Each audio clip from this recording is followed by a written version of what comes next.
మనతో మాట్లాడానికి civil supply DM ఉన్నారు. మొత్తం మీద చూస్తున్నాం గత కొన్ని రోజుల నుంచి కూడా మొత్తం ఆరోపణలు వస్తున్నాయి. ధాన్యం విషయంలో కూడా కొనుగోలు సక్రమంగా సజావుగా జరగట్లేదని ఉన్నారు. నిన్న సీఎం రేవంత్ రెడ్డి కూడా చాలా క్లియర్గా చెప్పడం జరిగింది. ఎలా ఉంది నల్గొండ జిల్లా పరిస్థితి? గుడ్ ఆఫ్టర్నూన్ అండి. ఈరోజు మనము ఇప్పటివరకు నేటి వరకు 4,30,000 మెట్రిక్ టన్నుల ధాన్యం అనేది కొనుగోలు చేయడం జరిగింది. అదేవిధంగా గ్రౌండ్లో వచ్చింది మనకు 6,80,000, దాంట్లో 4,30,000 మనం కొనుగోలు చేయడం జరిగింది. 2,50,000 మెట్రిక్ టన్నులు ఇంకా మనకు ఫిజికల్గా గ్రౌండ్లో ఉన్నది. మేజర్గా ఏంటంటే మనకు మిర్యాలగూడ మిల్లర్స్ దగ్గర ఎక్కువ రైస్ మిల్స్ ఉండడం, అక్కడ కెపాసిటీ ఉండడం. బిఫోర్ దట్ ఏంటంటే వాళ్ళకి అక్కడ డైరెక్ట్ ప్యాడీ పర్చేజ్ అనేది ఫార్మర్స్ నుంచి సన్న ప్యాడీ మాయిశ్చర్తోని వాళ్ళు కొనుగోలు చేయడం వల్ల స్టార్టింగ్లో ఒక 10-15 రోజులు వాళ్ళ దగ్గర కొంత డిలే అయింది.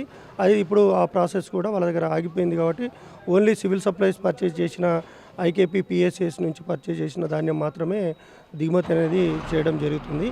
అక్కడ కూడా రోజు అంటే మన రెవెన్యూ, సివిల్ సప్లైస్, పోలీసు యంత్రాంగం అందరం కూర్చొని ప్రతి మిల్లుకు 2-3 పోలీసు అధికారులను కూడా వేసేసి దిగుమతి ఎక్కడ జాప్యం లేకుండా చేయడానికి ప్రయత్నం చేస్తున్నారు. మిల్లర్స్ కూడా గోడౌన్స్ సరిపోకపోతే ప్రైవేట్ గోడౌన్స్ కానీ ఫంక్షనల్ని కానీ ఉపయోగించాలని కూడా చెప్తున్నటువంటి గోడౌన్స్ సరిపోకుంటే కూడా మనం మిల్స్లో అంటే కెపాసిటీ సరిపోకుంటే డిఫంక్ట్ మిల్స్ కానీ, డిఫాల్ట్ అయిన మిల్స్ కానీ, లేదంటే పనిచేయని ఫంక్షన్ హాల్స్ కానీ, స్కూల్స్ కానీ వీటిని కూడా వాడుకోమనేసి గవర్నమెంట్ నుంచి ఉత్తర్వులు ఉన్నాయి. కాబట్టి అందులో భాగంగానే మనం ఈ జిల్లాలో 2-3 మిల్స్ మనకు డిఫాల్ట్ అయిన మిల్స్లో ఉన్న గోడౌన్స్ మనం తీసుకొని టేకప్ చేసేసి ఇక్కడ సుమాంజలి మిల్లు అనేది మనకు అంటే లోడ్ అయి వచ్చినటువంటి లారీని ఏదైతే ఉందో ఆ లారీని 12 గంటల లోపే అన్లోడ్ చేసి పంపాలని కూడా చెప్తున్నారు. కానీ క్షేత్రస్థాయిలో చూసినట్లయితే 4-5 రోజుల వరకు కూడా అన్లోడ్ కానటువంటి పరిస్థితి మిల్లుల వద్ద కనపడుతుంది. అంటే కొన్ని మిల్స్లో ఏంటంటే ఇప్పుడు ఎండాకాలం కాబట్టి హ్యూజ్ అంటే ఎక్కువ ఎండలు కొడుతున్నాయి.